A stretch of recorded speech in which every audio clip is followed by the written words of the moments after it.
Hello and Namaste. I'm Dr. Suman Beniwal, migraine healing coach. Welcome to all of you to my YouTube channel. अभी तक हमने देखा कि कैसे जो है स्ट्रेस्ड इमोशंस हमारे हार्मोन्स को इम्बैलेंस करते हैं, अमिग्डला को हाइपर एक्टिव रखते हैं और हाइपोथैलेमस में वो पास्ट इमोशंस स्टोर रहते हैं और कैसे वो करंट सिचुएशन के साथ कोरिलेट होते हैं और कैसे हमारी बॉडी में डिजीज बनना मतलब उसके सिम्टम्स दिखना स्टार्ट हो जाते हैं, disease different different types of disease के और स्पेशली माइग्रेन्स के। आज हम बात करते हैं कि उन इमोशंस को रिलीज कैसे करें। सिंपल और इजी मेथड जो आप कभी भी कहीं पर भी अपने घर में या अपने ऑफिस में बैठ के ट्राई कर सकते हैं। Let's try this.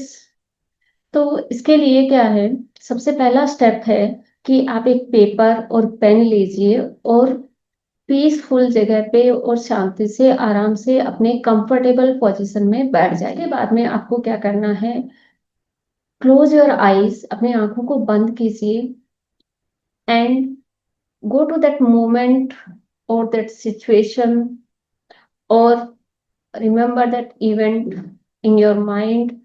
जिसको सोच के आपको गुस्सा आता है, जिसको सोच के आपको दुख होता है या रोना आता है या कुछ भी, जो भी टेंशन आपको आती है, आप उस इवेंट में जाइए और उस पर्सन को या उस इवेंट को याद कीजिए आंखें बंद करके।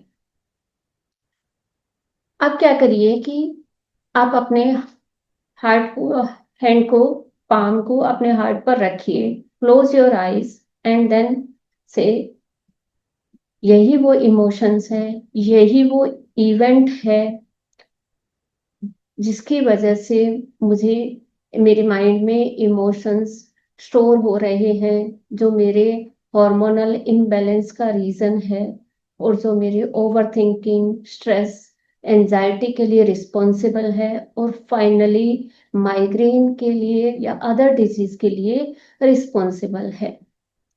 And tell to your heart and brain, let's release this suppressed emotion step by step.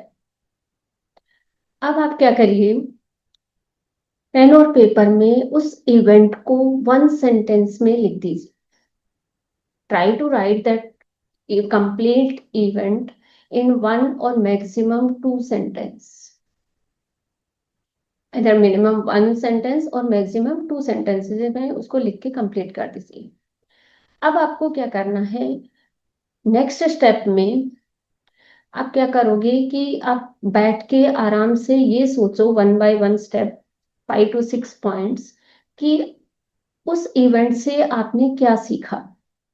I learn the importance of the self worth from that event. I learn the importance of the self respect from that event. Means अपने आत्म सम्मान के बारे में सीखा। Next आता है कि उस इवेंट से मैंने खुद को प्रायोरिटी देना सीखा। अगर वो इवेंट नहीं होता तो मैं कभी भी अपना आपको प्रायोरिटी नहीं देता, मैं दूसरों के लिए ही सोचता रहता कि मैं उसके लिए ये कर दूं या मैं उसके लिए वो कर दूं या उसके साथ ऐसा करूंगा तो गलत हो जाएगा ऐसा। मैं उस इवेंट के बाद आपने खुद को प्रायोरिटी देना सीखा, जो कि मोस्ट इम्पोर्टेंट थिंग है आपके लाइफ के लिए, आपकी बॉडी के लिए। इस इवेंट के बाद अगर आपने खुद को प्रायोरिटी देना सीखा है, अननेसेसरी थिंग्स के लिए आपने नो बोलना सीखा है, जो कि बहुत जरूरी है।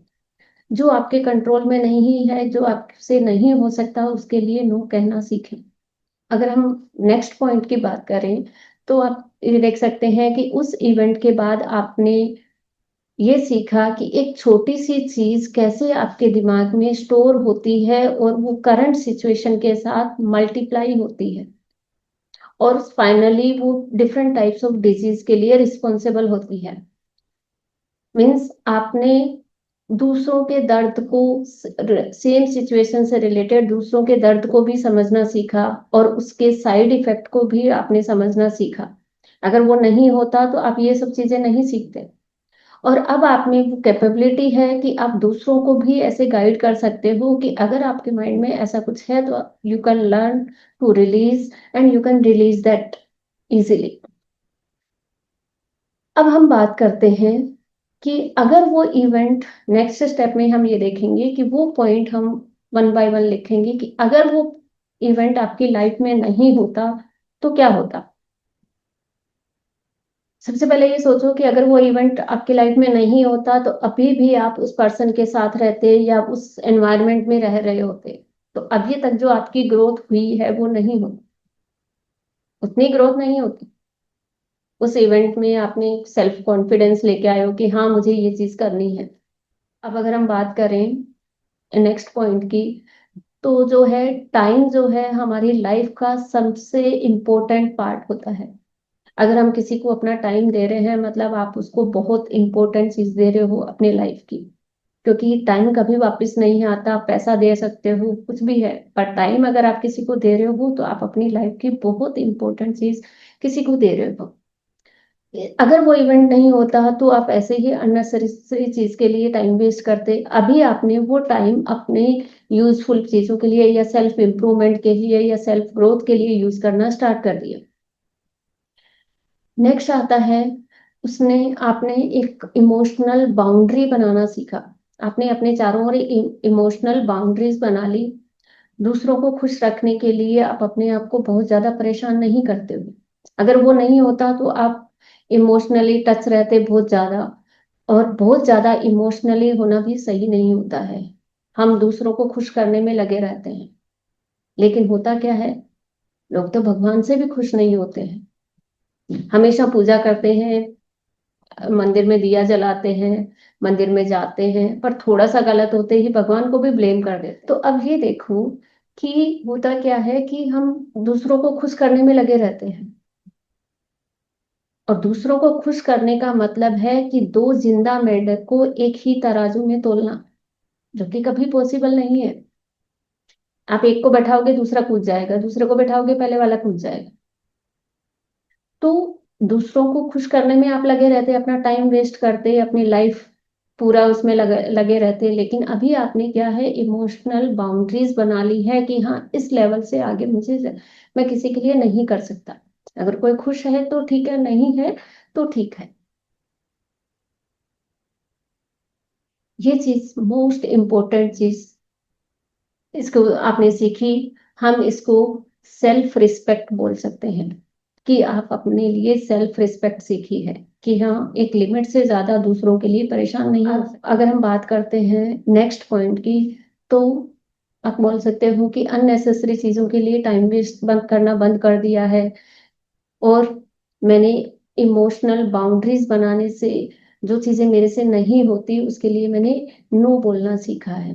और दूसरा, वो टाइम जब आप अननेसेसरी चीजों के लिए वेस्ट करते थे, वो टाइम अब आप अपनी सेल्फ ग्रोथ के लिए यूज करते हो। और आप उसमें लिख सकते हो कि उस इवेंट के बाद मैंने अपना टाइम इस चीज के लिए यूज किया, और मुझे ये ग्रोथ मेरी लाइफ में मिली है, या ये अचीवमेंट मुझे मिली है, या मैंने अपनी लाइफ में ये चीजें अचीव करी है। तो वो वन बाय वन पॉइंट आप लिख सकते हो।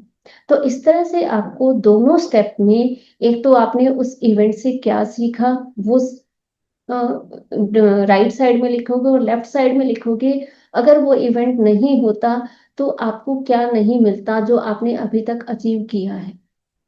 दो पार्ट में उसको लिखोगे, जैसे जैसे आप लिखते जाओगे आपके ब्रेन में आपको लाइट फील होगा, और उस इवेंट की मेमोरीज धीरे धीरे आपके दिमाग से निकलना स्टार्ट हो जाएगी। अगर आप ये स्टेप 2-3 टाइम्स रिपीट करते हो तो एक इवेंट ऐसा आ जाएगा कि कोई भी अगर आपसे ये पूछता है कि क्या आप मुझे उस इवेंट के बारे में बता पाओगे, तो शायद वो आपके लिए पॉसिबल नहीं होगा, क्योंकि आपके दिमाग से वो निकल चुकी होगी वो बात।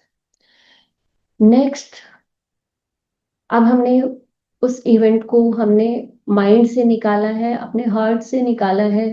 Let's release it from our body, let's release the body, the negative emotions और स्ट्रेस्ड इमोशंस। अब हम क्या करते हैं, हमारी बॉडी से उस नेगेटिव इमोशंस को रिलीज करते हैं। तो क्या करेंगे, आप अपनी आईज को क्लोज कीजिए, put your hand palm on your heart, close your eyes and inhale, mean सांस को अंदर लीजिए 4 सेकेंड्स के लिए। Inhale for 4 seconds.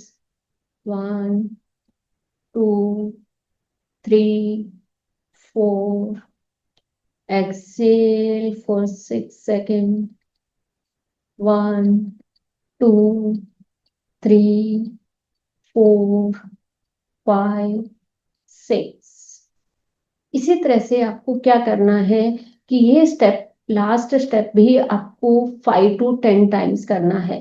Means 4 seconds के लिए आपको सांस को अंदर लेना है नाक से, और 6 सेकेंड के लिए आपको सांस को बाहर छोड़ना है मुंह से। मीन्स आप नेगेटिव इमोशंस को रिलीज कर रहे हो अपनी बॉडी से।